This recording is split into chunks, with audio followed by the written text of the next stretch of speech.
Hello everyone and welcome back to our YouTube channel Ali's English Academy.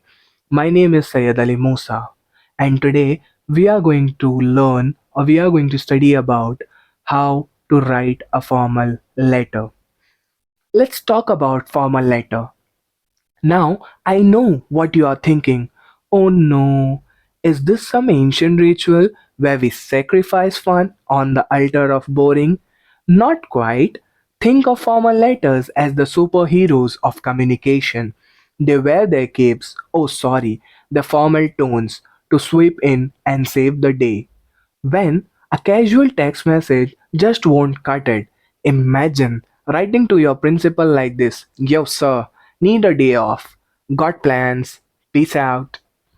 Sounds like you are auditioning for roadies or something, right?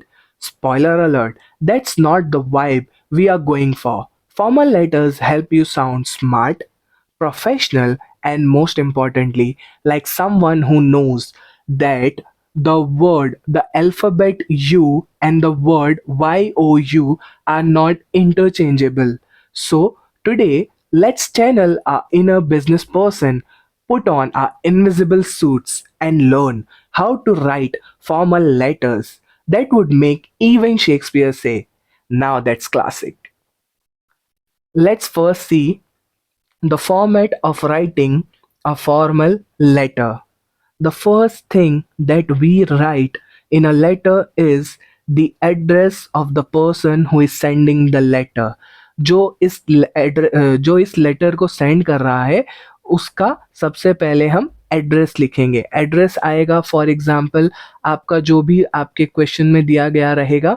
अगर question में नहीं दिया है तो आप खुद से बना लेना. नीचे हम देखेंगे प्रॉपर पूरा एड्रेस कैसे लिखते हैं. नेक्स्ट है हमारी डेट. डेट एक बहुत ही इम्पॉर्टेंट पार्ट है आपके लेटर का. एग्जाम्पल, आप एक प्रोफेशनल हो, ठीक है, आप एक ऑफिस में काम कर रहे हो और आपके पास डेली दिन के 100-200 लेटर्स आ रहे हैं. तो आप क्या करोगे? आप डेट के हिसाब से देखते हो. क्या आज की डेट लिखी है या पुराना लेटर तो नहीं आया है, पुराना है तो कितना है. ऑफिशियल लेटर्स में डेट एक बहुत इम्पॉर्टेंट काम करती है. अगर आप डेट गलत लिखोगे तो क्या होगा? वो लेटर वैलिड नहीं रहेगा. और डेट लिखने का भी एक यूनिवर्सल रूल है जो हम सभी फॉलो करते हैं और वो रूल है डेट, मंथ एंड ईयर. हम जब भी कहीं पे भी अपनी डेट लिखते हैं तो सबसे पहले हम क्या लिखते हैं? वहाँ पे तारीख लिखते हैं, मतलब उस दिन कौन सी डेट है वो लिखते हैं.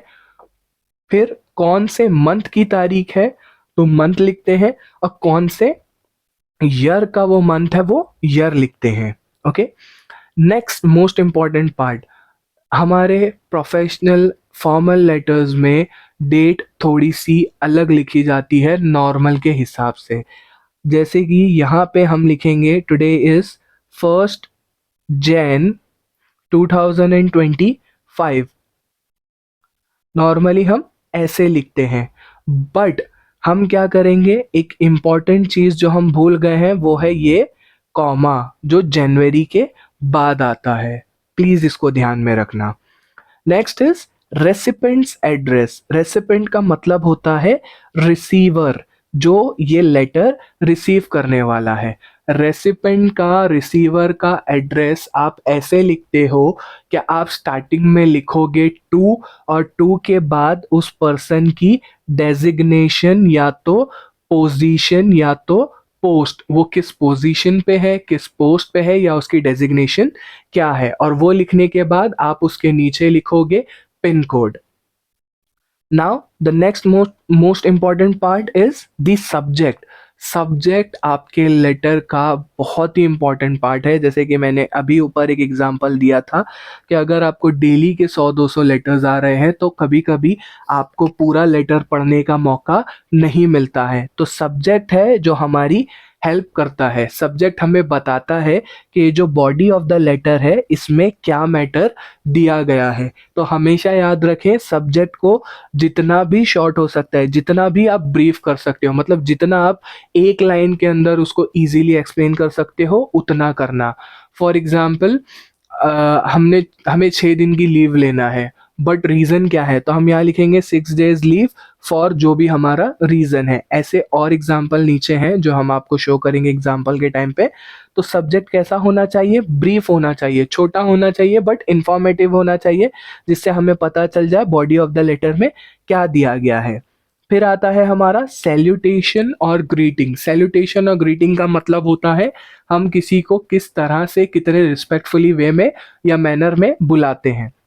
तो हम लिख सकते हैं डियर मिस्टर और मिस, या तो हम लगा सकते हैं डियर सर और मैडम। हमेशा याद रखना, आपको अगर क्वेश्चन में क्लैरिफाई नहीं किया गया है कि सामने वाला बंदा मेल है या फीमेल है, तो प्लीज़ यहाँ पे से सिर्फ मिस्टर या सर मत लिखना, ये दोनों यूज़ करना, मिस्टर एंड मिस, मिस्टर और मिस। क्योंकि हमें नहीं पता, हमारे क्वेश्चन में नहीं दिया गया है कि सामने वाला अपोजिट जेंडर का है या सेम जेंडर का है, तो इसी वजह से हम सर या मैडम दोनों ही यूज़ करेंगे। Next is body of the letter. Body of the letter का मतलब क्या है? बॉडी ऑफ द लेटर का मतलब होता है जहाँ पे हम इंट्रोडक्शन बताते हैं फर्स्ट पैराग्राफ में, सेकंड पैराग्राफ में बताते हैं मेन कंटेंट, और लास्ट में आता है हमारा कंक्लूजन। इंट्रोडक्शन में क्या हो सकता है, अगर आप जॉब के बारे में मतलब लेटर लिख रहे हैं तो आप उसमें इंट्रोडक्शन दे सकते हो, आपको ये कहाँ से एडवर्टाइजमेंट मिला, आपकी क्वालिफिकेशन, आपका नाम।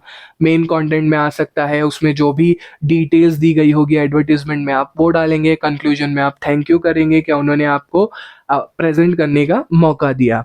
नेक्स्ट आता है हमारा क्लोजिंग फ्रेज, जिसको हम कंक्लूजर या क्लोजर भी कहते हैं। इसमें हम लिखते हैं योर्स सिंसियरली या तो योर्स फेथफुली। नेक्स्ट आता है हमारा सिग्नेचर। सिग्नेचर में हम क्या करते हैं, हम अपना पूरा नाम, अगर हमें ऊपर पूरा नाम दिया गया है, किस पर्सन ने ये लिखा है, तो हम वहाँ पर उनका पूरा नाम लिखते हैं। आई होप आपको फॉर्मेट समझ आ गया होगा। तो अब एक एग्जाम्पल देख लेते हैं। हमारा ये एग्जाम्पल है क्वेश्चन नंबर 1।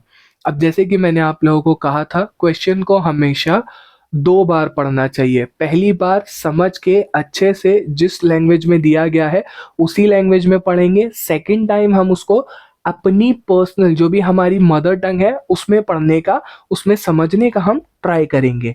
तो पहला क्वेश्चन है, you are Vikram or Vinita Soni, a civil engineer residing in A/2 Srinagar Colony, Main Road, Hadapsar, Pune 411028. You have read the following advertisement. Now prepare a letter of application in response to it. अब हमने पढ़ लिया English में, हमने समझ भी लिया क्या लिखा है। अब हम हिंदी में वही चीज़ समझने का ट्राई करते हैं कि हमने जो इंग्लिश में पढ़ के समझा वो सही था या नहीं। तो मैंने क्या समझा कि अगर मैं जो लिख रहा है लेटर, जैसे आप बहुत सारे बच्चे हो, यहाँ पे हमारे पास मिक्स जेंडर हैं, मेल भी हैं, फीमेल भी हैं, लड़के भी हैं, लड़कियाँ भी हैं। तो अगर आप में से कोई लड़का यहाँ पे लेटर लिख रहा है तो आप क्या कहलाओगे, विक्रम सोनी। अगर आप लड़की हो तो आप क्या कहलाओगी, विनीता सोनी। तो हमें जेंडर पता चल गया कि भैया यहाँ पे कौन लिख रहा है, विक्रम लिख रहा है। विक्रम क्या है, विक्रम एक सिविल इंजीनियर है जो रहता है श्रीनगर कॉलोनी में, मेन रोड पे जो है, पुणे में। अब इसने क्या किया, इसने रेड किया, इसने क्या किया, इसने पढ़ा। क्या पढ़ा, एक एडवर्टीजमेंट जिसमें क्या है, जॉब एप्लीकेशन के बारे में है। अब इन्होंने पढ़ लिया, अब इसको क्या करना है, उस एप्लीकेशन का रिस्पॉन्स देना है। अब इसने एडवर्टीजमेंट जो पढ़ा वो एडवर्टीजमेंट था ये। अब एडवर्टीजमेंट में क्या लिखा हुआ है, situation vacant, wanted civil engineer. हमें क्या पता चला कि एक जॉब है, इनको चाहिए, कौन चाहिए, सिविल इंजीनियर। सिविल इंजीनियर इनको कैसा चाहिए, कैंडिडेट के पास क्या होना चाहिए, बीई डिग्री होनी चाहिए फर्स्ट क्लास से। उसके बाद एक्सपीरियंस होगा तो प्रिफर मिलेगा, प्रिफर्ड कौन है, एक्सपीरियंस कैंडिडेट। और वो रेडी होना चाहिए वर्क करने के लिए, कहाँ, अब्रॉड में, मतलब वो जैसे ही ज्वाइन करेगा उसको बाहर जाना है, वो बाहर जाकर काम करेगा। सैलरी कैसी है, अच्छी सैलरी है। अब मोस्ट इंपॉर्टेंट पार्ट, हमारे क्वेश्चन में हमें कहीं भी नहीं दिया गया है कि हमें किसे लिखना है ये लेटर। तो यहाँ पे हमें लिखा गया है राइट टू, मतलब हम यहाँ पे किसे लेटर लिखेंगे, हम लिखेंगे the manager, Vishnu construction company, Andheri east, Mumbai 400059। तो अब हमें क्या समझ में आया, हम एक बार फिर से रिकॉग्नाइज करते हैं कि हमारा नाम है विक्रम, अगर मैं लड़का हूं तो, अगर कोई लड़की लिखेगी तो विनीता सोनी। हम क्या है, एक सिविल इंजीनियर है, हम कहाँ रहते हैं, A/2 Srinagar colony, main road, Hadapsar, Pune 411028। हमने क्या किया, हमने रीड करा एक एडवर्टीजमेंट, और अब हमें क्या करना है, उस लेटर के हमें एक लेटर लिखना है उसके रिस्पॉन्स में, एप्लीकेशन लेटर। और हमारा जो एडवर्टीजमेंट था वो है ये। So now let us read the answer. हमने यहाँ पे ऑलरेडी बना रखा है। सबसे पहले हम अपना नाम लिखेंगे, हम हमारा एड्रेस लिखेंगे। अब देखो यहाँ पे मुझे एड्रेस ऑलरेडी दिया गया है, हमने यहाँ पे देखा कि मेरे पास एड्रेस ऑलरेडी क्वेश्चन में दिया गया है। मैंने वैसे ही as it is same to same address क्या किया है, कॉपी पेस्ट किया है, मैंने अपने मन से एड्रेस नहीं लिखा है। अब यहाँ पे इम्पॉर्टेंट बात है, देख सकते हैं आप डेट लिखी हुई है, डेट भी एकदम अच्छे से लिखी गई है। देखते हैं हमने हमारा यहाँ पे यूनिवर्सल रूल फॉलो किया है या नहीं डेट लिखने का। सबसे पहले हमने लिखा है तारीख, डेट लिख दी, फिर हमने लिख दिया मंथ और हमने लिख दिया ईयर। तो ये करेक्ट है, हमने सही लिखा है। कॉमा आया है, यस कॉमा भी आया है, तो हमारी डेट क्या है, करेक्ट है। अब हम किसको लिख रहे हैं, द मैनेजर। देखो हमारे पास एड्रेस मैनेजर का यहाँ पे दिया गया है, कहाँ दिया गया है, यहाँ पे दिया गया है एड्रेस। तो हमने क्या ये सेम एड्रेस लिखा है, तो हमने स्टार्टिंग में लिखा द मैनेजर, यस करेक्ट है। अब वो विष्णु कंस्ट्रक्शन कंपनी में है, यस, और ये विष्णु कंस्ट्रक्शन कंपनी कहाँ पे है, तो अंधेरी में है, मुंबई, पिन कोड क्या है 400059। तो हमारा क्या हुआ, रिसीवर का एड्रेस भी प्रॉपरली लिखा हुआ है। अब नेक्स्ट आता है हमारा सब्जेक्ट। सब्जेक्ट क्या था हमारे पास, सब्जेक्ट क्या था क्वेश्चन में, क्वेश्चन में सब्जेक्ट था हमें देना है एप्लीकेशन का रिस्पॉन्स। तो क्या हमने यहाँ पे यही सब्जेक्ट लिखा है, देखते हैं, application for the post of civil engineer. Very good, हमने प्रॉपरली एप्लीकेशन का सॉरी हमने हमारा प्रॉपर सब्जेक्ट लिख दिया है। और देखो काउंट करो, मैं आप लोगों को बोलता हूँ काउंट करो कितने वर्ड्स हैं, 1 2 3 4 5 6 7, 7 वर्ड्स, और उसमें भी प्रॉपरली सब्जेक्ट समझ में आ रहा है कि यहाँ से जो स्टार्ट हो रहा है, ये यहाँ से जो स्टार्ट हो रहा है, तो मुझे पता है कि अब इसके नीचे जो बॉडी स्टार्ट होगी, बॉडी में क्या बताया जाएगा, related to this only, marks बताए जाएंगे, कहाँ रहते हैं, किस कॉलेज से किया, तो वो मैं क्या हो गया हूँ, मेंटली प्रिपेयर हो गया हूँ। अब हमें यहाँ पे ध्यान देना है, अगर हमें कहीं से रेफरेंस मिला है, जैसे कि हमें यहाँ पे रेफरेंस के लिए इतना बड़ा ये एडवर्टीजमेंट दिया है, तो हम क्या करेंगे, एडवर्टीजमेंट के रेफरेंस को यहाँ पे हम मेंशन करेंगे, रेफरेंस या एडवर्टीजमेंट। अब यहाँ पे हमें ऊपर नहीं दिया गया है कि कहाँ पे ये एडवर्टीजमेंट आया था, तो हम क्या करेंगे, हम अपने मन से बता देंगे कि भैया हमने ये कहाँ से पढ़ा था, तो द इंडियन एक्सप्रेस में पढ़ा था, और आपने पढ़ा था और अब आप लिख रहे हो, तो आपने शायद पहले ही पढ़ा होगा तभी अब आप लिख रहे हो। तो हमेशा याद रखना, आप जो यहाँ पे डेट लिख रहे हो लेटर की, वो सेम डेट आप यहाँ पर नहीं लिखोगे, आप उसके बाद की डेट लिखोगे, क्योंकि आप सेम डे पे तो नहीं लिख रहे हो, नेक्स्ट डे ही आप लिखोगे, ठीक है। तो आप यहाँ पे क्या लिखोगे, 2 मार्च 2021। अंडर नेक्स्ट इज सैल्यूटेशन और ग्रीटिंग। जैसे कि हमने आपको कहा था, हम क्या करेंगे, लिखेंगे डियर सर और मैडम। अब देखो यहाँ पे हमें ये तो बताया गया है द मैनेजर, बट मैनेजर का जेंडर नहीं बताया गया है, जेंडर क्लैरिफिकेशन नहीं दिया गया है हमें। ऊपर भी जो एडवर्टीजमेंट था, एडवर्टीजमेंट में भी सिर्फ यही लिखा है टू द मैनेजर, बट हमें ये नहीं पता मैनेजर मेल है या फीमेल है। तो इसीलिए हमने क्या किया है, हमने यहाँ पे लिखा है डियर सर और मैडम, हमने दोनों ही लिखा है कि हमें नहीं पता सामने कौन है, मेल है फीमेल है, तो जो भी होगा हम उसको लिखेंगे डियर सर और madam. One most important part, हम हमें ये भी नहीं पता सामने वाला सिंगल है या मैरिड है, क्योंकि देखो लेडीज़ के लिए हम लिखते हैं मिसेज़ या मिस। अगर वो मैरिड है तो मिसेज़, अगर वो मैरिड नहीं है, नॉट मैरिड, तो हम क्या लिखते हैं, मिस। तो इसीलिए हमेशा याद रखना यहाँ पे सर और मैडम लिखना सबसे सेफ है, क्योंकि यहाँ पे कोई हम वो नहीं कर सकते कि आपने मैडम्स क्यों नहीं लिखा, क्योंकि वो गलत हो जाएगा। तो यहाँ पे हम लिखेंगे सर और मैडम। यहाँ से मेरा स्टार्ट होता है body of the letter. Let's read, हमने क्या लिखा है। This is with reference to your advertisement in the Indian express dated 2 March 2021. I wish to apply for the post of civil engineer. I am a civil engineer with 66% from Pune University. I completed my BE in the year 2016, after which I worked for 2 years as a trainee in a bank that specialized in home loans. I have been working in a construction company in Pune as a senior supervisor for the past 3 years. I now seek to improve my prospects. हमारे first paragraph में दिया गया है कि मैंने आपका advertisement पढ़ा था इंडियन एक्सप्रेस में, जो 2 मार्च 2021 को रिलीज़ हुआ था, और मैं क्या करता हूँ, मैं विश करता हूँ आपकी कंपनी में आपकी पोस्ट, सिविल इंजीनियर जो पोस्ट है उसके लिए अप्लाई करने के लिए। सेकंड पैराग्राफ में हमने क्या दिया, डिटेल्स दिया कि भैया मैं एक सिविल इंजीनियर हूँ 66% के साथ, पुणे यूनिवर्सिटी से मैंने किया है, मैंने क्या किया है, बीए कंप्लीट किया है 2016 में, और मेरे पास क्या है, मेरे पास 2 साल का ट्रेनिंग एक्सपीरियंस है, और ये पिछले 3 साल से एक कंपनी में काम कर रहा है एज अ सीनियर सुपरवाइजर। और अभी ये क्या करना चाहता है, इसका जो भी नॉलेज है जो इसने इतने टाइम से गेन किया है उसको क्या करना चाहता है, इम्प्रूव करना चाहता है, इसीलिए वो इस कंपनी में काम करने का सोच रहा है। लास्ट पैराग्राफ कंक्लूड करेंगे हम। My interest are reading, travelling and wild life photography. I I am hardworking and can assure you of dedicated service. Should you consider me for the post, I look forward to being called for an interview soon. I enclose photocopies of my qualifications and experience. ये बहुत interesting और बहुत ही अच्छे से लिखा गया है, और ये आपका लास्ट कंक्लूडिंग है।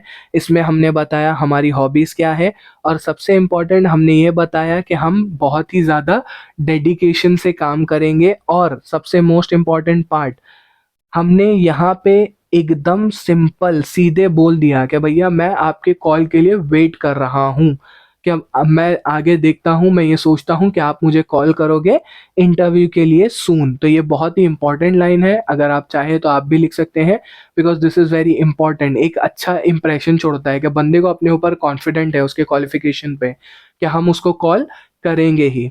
एंड लास्ट में इसने क्या किया है, इसने बताया है कि इसने कौन कौन सी क्वालिफिकेशन, मतलब इसने क्या क्या क्वालिफिकेशंस किया है, उस सारों की इसने क्या किया है, फोटो कॉपीज बनाकर नीचे अटैच किया है।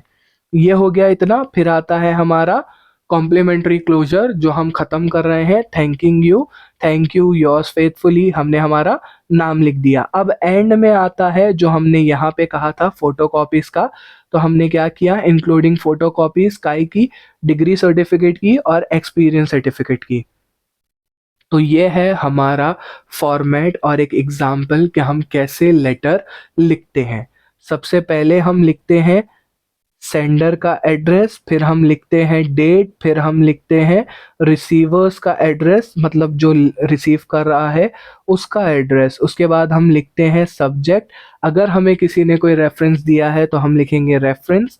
फिर आएगा सैल्यूटेशन, सैल्यूटेशन के बाद आता है हमारी बॉडी, स्टार्ट होती है इंट्रोडक्शन, मेन कंटेंट, कंक्लूजिंग या कंक्लूड करना है। उसके बाद आता है हमारा complimentary closure, thank you yours faithfully, और हमारा नाम। अगर हमने यहाँ पे लेटर के या जॉब एप्लीकेशन के लिए लिखा है तो हम यहाँ पे क्या करेंगे, अपने सर्टिफिकेट्स जो भी हमें मिले हैं उन सब की कॉपीज देंगे। आई होप आपको ये समझ में आया होगा हमारा। So here is our example, एक और एग्जाम्पल है ये हमारा। ये एग्जाम्पल क्या है, पढ़ते हैं हम। Write a letter to the editor the times of India Mumbai, expressing your deep concern and need of a library facility in your locality or town. You may take the help of the following points. हमारा ये question है कि हमें क्या करना है, जो editor है टाइम्स ऑफ इंडिया के, उन्हें हमें एक लेटर लिखना है ये कहते हुए कि हमारे जो एरिया है, हमारी जो लोकेलिटी है, वहाँ पे हमें क्या चाहिए, एक लाइब्रेरी फैसिलिटी चाहिए।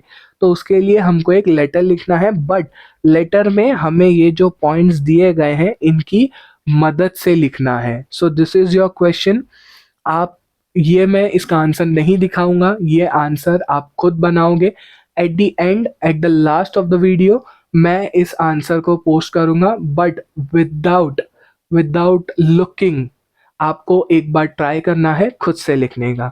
Thank you so much boys and girls for listening to this video. I hope ये वीडियो आपको पसंद आई होगी। So please like, share, comment and subscribe, and the most important part, please share with your friends, family members and everyone, ताकि आप हमें प्यार दिखाओगे तो हम और अच्छे से आपको एक्सप्लेन कर पाएंगे। मुझे भी थोड़ा एक मोटिवेशन मिलेगा, यस मेरे बच्चों को समझ में आ रहा है, सो मैं भी बहुत ही अच्छे से एक्सप्लेन कर पाऊंगा। Thank you once again. Please don't forget to like, subscribe, share, and comment on my videos. If you want any other video from, like, for any other thing or any other chapter that you want me to explain, or any grammar topic, put it in the comment box. I will. Thank you.